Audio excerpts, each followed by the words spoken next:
నీళ్ళు చల్లుకోవడం తప్ప నువ్వు పీకింది ఏంది, నీ మంత్రులు పీకింది ఏంది అని అడుగుతా ఉన్నా. ఒక మంత్రి ఏమో బాంబుల్లో బిజీగా ఉన్నాడు, ఆయన పేరు బాంబులేట్ అయిపోయింది పాపం. ఇప్పుడు బాంబు వెళ్తుంది, అప్పుడు బాంబు వెళ్తుంది, Karthika Pournami bye, Deepavali bye, Sankranti bye, మళ్ళీ దసరా రానివట్టే, దీపావళి రానివట్టే, ఇప్పుడు వెళ్తుంది అప్పుడు వెళ్తుంది. ఏంది పేలేది, ఏంది చేసింది ఏంది, నువ్వు పీకేది ఏంది? అందుకే చెప్పాను నేను లాస్ట్లో కూడా, ఏదో ఉచ్చులో ఇరుక్కున్నాడు అంటే ఉత్సాన బొత్స అని చెప్పాను. ఇప్పుడు కూడా మళ్ళీ అదే చెప్తా ఉన్నా, మీరు పీకేది ఏమీ లేదు కాంగ్రెస్ వాళ్ళు, 100% చెప్తున్నా. మిమ్మల్ని మాత్రం 420 హామీల విషయంలో ఫుట్బాల్ ఆడే బాధ్యత మాదే. ప్రధాన ప్రతిపక్షంగా రేవంత్ రెడ్డి కావచ్చు, పొంగులేటి కావచ్చు, వాళ్ళ అయ్య కావచ్చు, వాళ్ళ తాత కావచ్చు, ఫుట్బాల్ ఆడే బాధ్యత మాది. ఇదే ఖమ్మం జిల్లాలో మళ్ళీ బ్రహ్మాండమైన మెజారిటీతో తిరిగి గులాబీ జెండా రెపరెపలు ఆడుతుంది. ఇప్పటికే ఖమ్మం జిల్లా ప్రజలకి మోసం కూడా అర్థమైంది. నేను ఎందుకు ఇలా బాధ అంతా ఏంటి, ఇలా ఆక్రోశం ఏంటి?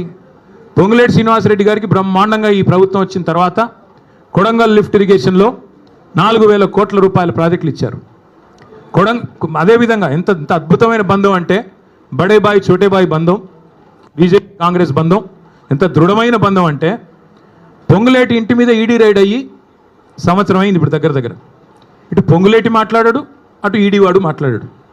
ఇప్పటికి నేను 10 సార్లు అడిగాను, ఏం దొరికిందా అంటే మీరు మీడియా వాళ్ళు వేశారు. మీరు పొంగులేటి ఇంట్లోకి నోట్ల కట్టలు కౌంట్ చేయడానికి మెషిన్లు పోతున్నాయని రాశారు, స్క్రోలింగ్లు, బ్రేకింగ్లు. మరి ఏమైంది? ఎవరు అడగరే? వస్తలేడా ఖమ్మానికి? అడగబుద్ధి అవుతలేదా? రాయరా? అడగరా? అట్లాగే అటు ఆయన ఈడీ ఆయన చెప్పడు, ఇటు ఈయన చెప్పడు, పొంగులేటి చెప్పడు. ఏం దొరికిందా అంటే ఎన్ని 100 కోట్లు దొరికినాయి, ఎక్కడ పోతున్నాయి ఇవన్నీ, ఎక్కడ పోతున్నాయో మాకు తెలుసు. నీళ్ళేమో చంద్రబాబుకు, నిధులేమో రాహుల్ గాంధీకి, తెలంగాణ ప్రజలకు మాత్రం బూడిద. చేసిందేంది 20 నెలల్లో?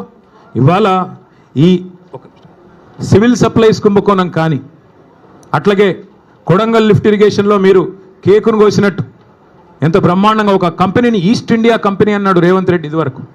ఆ కంపెనీకే ఇవాళ కొడంగల్ లిఫ్ట్ ఇరిగేషన్ ఆయన సొంత కాన్స్టిట్యున్సీలో సగం, ఇంకో సగం పొంగులేటి శ్రీనివాసరెడ్డి గారికి. అట్లాగే మిస్ వరల్డ్ అని ఒక కాంటెస్ట్ పెట్టాడు ఈ అందగాడు. ఇంకా మా జగదీష్ రెడ్డి గారిని పట్టుకొని నిన్నగాక మొన్న 3 ఫీట్లు ఉన్నాడు అంటున్నాడు. ఈయన పెద్ద అమితాబ్ బచ్చన్ అన్నట్టు. తిప్పి కొడితే నువ్వు 3 ఫీట్లు లేవు, నువ్వే పెద్ద పోటుగాడు లాగా ఆయన 3 ఫీట్లు, ఈయన డైలాగులు. అరే మనది మనం మర్చిపోతే ఇట్లా కొద్దిగా ఎత్తు కుర్చీలో కూర్చోగానే అంత టెంపర్ వస్తుందా? కొద్దిగా టెక్నికల్ ప్రాబ్లమ్స్ ఉన్నాయి నీకు కూడా.